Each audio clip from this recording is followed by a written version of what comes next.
সরোজের জন্য রণর অদ্ভুত কাণ্ড দেখে অবাক হয়ে যায় রাগিনী আর রেগে যায়। হ্যাঁ বন্ধুরা, এমনটাই দেখতে পাবেন। বিস্তারিত জানতে ভিডিওটিতে লাইক দিয়ে চ্যানেলটি সাবস্ক্রাইব করে দেখতে থাকুন। গল্পের শুরুতেই দেখা যায় সরোজ খুব চেঁচামেচি করতে থাকে যে সে এখানে থাকতে চায় না, আর তখন স্যারকে খুঁজতে থাকে। পরে দেখা যাবে এদিকে ডক্টররা অনেক করে থামানোর চেষ্টা করতে থাকে, আর তখনই দেখতে পায় সেই ঘড়িটা, যেই ঘড়িটা কিনা যে মারতে এসেছিল তার হাতে ছিল। সেটাই বলতে থাকে সরোজ মনে মনে। আর তখন সেই ঘড়িটা নিজের পকেটে ঢুকিয়ে নেয়, আর তখন খুব ধস্তাধস্তি করতে থাকে। কিছুতেই ডক্টররা রাখতে পারে না, আর বলে আপনার জন্যই তো এখন আপনার সমস্যা হচ্ছে, আপনি কেন বুঝতে পারছেন না। তখনই সেখানে চলে আসে রণ। রণ এসে বলতে থাকে সরোজিনী কি হয়েছে আপনার, এমনটা কেন করছেন বলুন। কেন, এই তো আমি এই তো।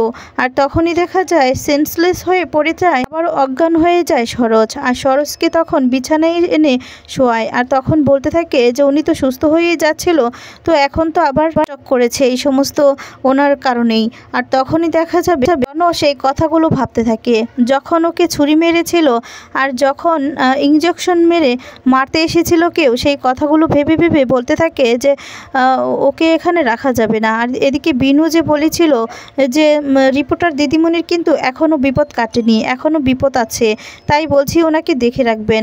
আর সেই কথাগুলো ভেবে বলতে থাকে যে না, সরোজকে এখানে রাখা যাবে না, 24 ঘন্টা আমার চোখের নজরেই রাখতে হবে। 24 ঘন্টার মধ্যে এক মুহূর্তেও নজর এড়ালে চলবে না, যে করেই হোক আমার নজরেই রাখতে হবে, এই সমস্ত বলতে থাকে। আর তখনই দেখা যাবে ডক্টরকে বলে ওঠে আপনার সমস্ত রকমের ডকুমেন্টস রেডি করুন, ওকে নিয়ে এক্ষুনি এখান থেকে চলে যাব।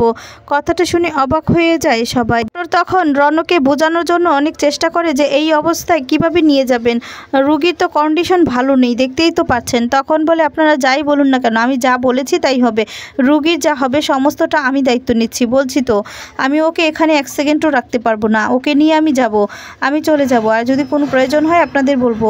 এই বলে দেখা যাবে রণ নিয়ে চলে যায় সরোজকে।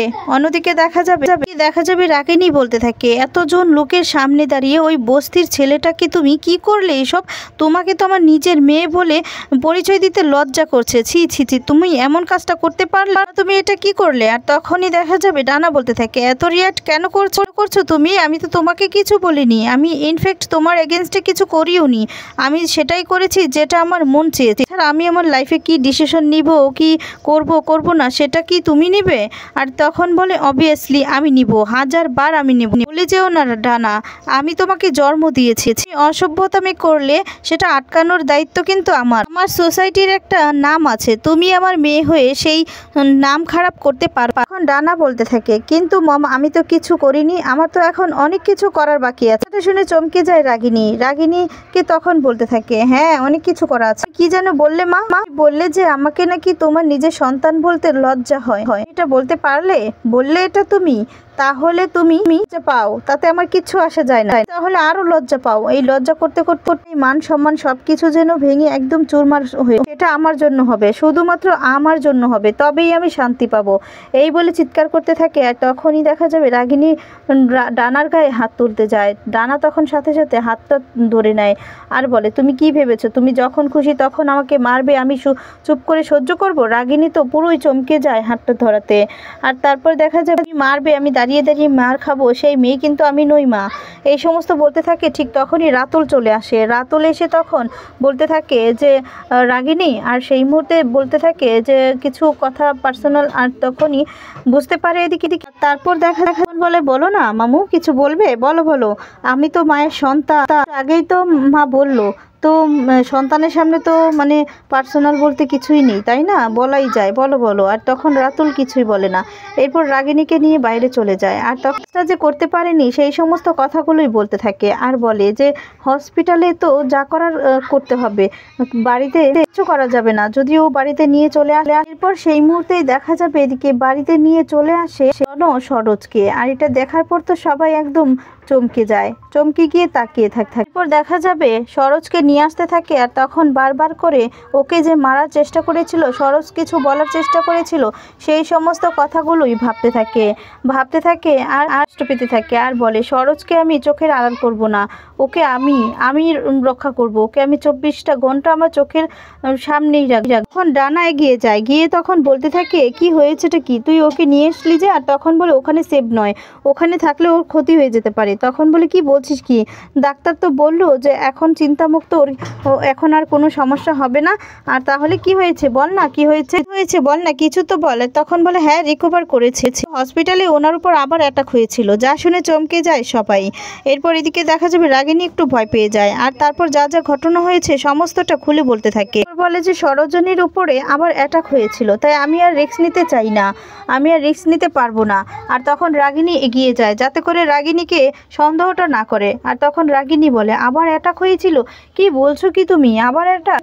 এক্ষুনি হসপিটালে ফোন করছি, ফোন করে বলছি যে ওখানে কি সিকিউরিটি বলতে কিছু নেই, সিকিউরিটি বাড়িয়ে দিবে। আর তখন বলে না থাক, কিচ্ছু করতে হবে না, আমি আর সরোজকে সেখানে নিয়ে যেতে দেব না, আমি 24 ঘন্টা আমার চোখের পাশেই রাখবো, চোখের আড়ালে আমি নিতে চাই না, রিস্কটা আমি নিতে পারবো না। তখন রাগিনী অবাক হয়ে যায়, বলে আমি আর কাউকে ভরসা করতে পারছি না, সরোজিনীর সমস্ত দায়িত্ব এখন থেকে আমিও খুঁজে বের করব যে এর পিছনে কাদের হাত আছে। কথাটা শুনে এদিকে ভয় পেয়ে যায় রাতুল রাগিনী।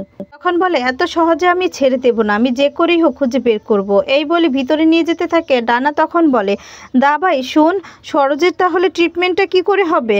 আর তখন বলে সব কিছু হবে, ট্রিটমেন্ট হবে, বাড়িতে থেকেই হবে, উনি সুস্থও হয়ে উঠবেন, যা হবে সেটা আমার চোখের সামনে হবে, বাইরে নয়। ডানাও পেছন পেছন যায়। আর এদিকে দেখা যাবে রাগিনী তো খুব রেগে যায়, রেগে গিয়ে রাতুলের কলার চেপে বলতে থাকে যে তুই এতটা কিভাবে এই হতে পারিস বলতো, তো তোর উপর ভরসা করাটাই আমার ভুল হয়েছে, যদি একবার বেঁচে ওঠে ও যত তল থেকেই হোক না কেন সত্যিটা বের করে নিয়ে আসবে, ও বসে থাকবে না বসেও। তখন বলে এখন তো আরো মুশকিল হয়ে গেল, ও যদি বাড়িতে থাকে তাহলে তো আরো ডিফিকাল্ট হয়ে গেল, কেন যে মিস করলাম, হাসপাতালে যে কেন মারতে পারলাম না। আর তখন সেই কথাগুলোই ভাবতে থাকে। আর তখন দেখা যাবে সরোজকে বাঁচানোর জন্য রণ এসেছে, সেই সমস্ত ভেবে ভেবে আরো চিন্তিত হয়ে পড়ে। আর তখনই দেখা যাবে রাগিনী বলতে থাকে এখন আর আফসোস করে কি হবে রাতুল, তোর মুখে শুধু বড় বড় কথা, আমি এই করব সেই করব, আমি সর্ষের মধ্যে ভূত ঢুকিয়ে দিব, তোকে আর চিন্তা করার দরকার নেই, আমি এই ব্যবস্থা করব। তোর না সমস্তটাই শুধু একটা দেখানো, কি ব্যবস্থা করলি তুই, কি ব্যবস্থা করলি বল? আর তখন বলে যে আমি কি করতাম, আমি তো চেষ্টা করছি, মিস্টেক হয়ে গিয়েছিল, ধরা পড়ে গিয়েছিলাম প্রায়, তাহলে কি করতাম, আমি আগে থাকতে জানতাম, হ্যাঁ এটা কি আমার পক্ষে সম্ভব? বলতে থাকে এবার এমন কিছু করব না। তখন বল তোমাকে আর কিছু করতে হবে না, এবার যা করব আমি করব। রাগিনী এই বলে খুব রাগ করতে থাকে। ওইদিকে দেখা যাবে সরোজকে এনে শুইয়ে দেয়। আর তখন বলতে থাকে না যে দা ভাই এভাবে রিস্ক নেওয়া তো একদমই উচিত হচ্ছে না, বলছি কি আমি রাতে থেকে যাই এখানে। আর তখন বলে না কাউকে প্রয়োজন নেই, আমি বলছি তো কিচ্ছু হবে না। এরপর বারবার করে এই ডানা চেষ্টা করতে থাকে ওকে বোঝানোর জন্য, রণকে বোঝানোর জন্য, কিন্তু রণ কোনো কথাই শুনছে না। আর তখন বলতে থাকে তেমন যদি কিছু হয় আমি সবাইকে ডেকে নিব, আমি ডক্টর নার্স সব কিছু বাড়িতে আনবো, 2 জন নার্সকে আমি বলে দিচ্ছি বাড়িতে চলে আসবে, প্রয়োজন হলে তোদেরকে ডাকবো, ঠিক আছে? তখন বলে আজকে এখানে থাকি আমি ওর সাথে, তাহলে তো অনেকটা হেল্প হবে। আর তখন রণ বলে তার কোনো প্রয়োজন নেই। এই বলে রণ দরজাটা লাগিয়ে দেয় ডানাকে বের করে দিয়ে। আর তখন দেখা যাবে এদিকে সরোজ ডাকতে থাকে রণকে, আর রণর কিছু হয়েছে কিনা সেটাই বলতে থাকে। তখন বলে যে সরোজনী আমি একদম ঠিক আছি, তুমি একদম চিন্তা করো না।